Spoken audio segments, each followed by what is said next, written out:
The airport in St. John's, Newfoundland has finally reopened to commercial flights after the massive blizzard there. Yes, 6 days later, I got a flight home. Flights resumed at 5 a.m., bringing relief to those who have been stranded since the storm hit on Friday. About 400 flights to and from St. John's were cancelled when the airport was snowed in and shut down. Air Canada and WestJet are adding some flights in the next couple of days to get the backlog of passengers on their way.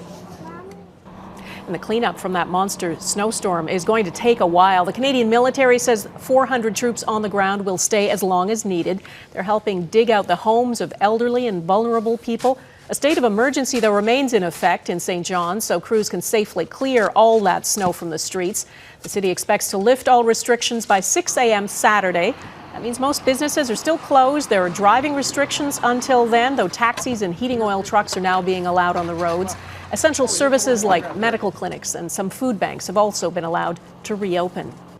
The wild winter weather that battered Newfoundland set a lot of people back, but couldn't cool the spirit of the place. The way Newfoundlanders pulled together after the storm and took their troubles in stride is no surprise to those who know and love the province.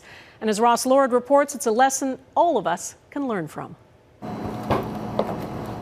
In a province where leaning on each other comes naturally, they fight a record-setting blizzard with historic generosity. People have been shut in for a few days and are probably pretty hungry, so we're hoping to put out 60 to 100 meals today, so people can withstand this state of emergency a little bit longer.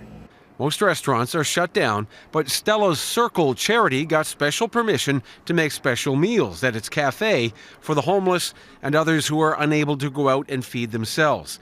As they discard the mountains of snow, Newfoundlanders treasure the things worth keeping, including moments of levity.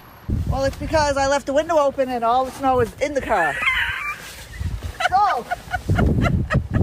Laughter, a tried and true method of countering adversity, along with the soothing power of song. I want to break free. Housebound for days on end by claustrophobia-inducing snowbanks, good material for a tune. I don't want to see the snow anymore.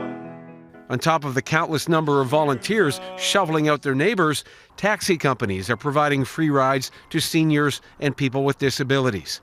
Congested mostly. A lot of the streets were just one-way streets, but other than that, everybody was patient and giving everybody a break. Some people are extra grateful. Christopher Rose is making meal deliveries for Stella's Circle participants, including himself. I get one of myself, which is I'm very, very, very thankful for getting some actual nutritious meal. It beats storm chips for once. Enduring the extremes of bad weather by using their own good nature. I want to break free. Ross Lord, Global News.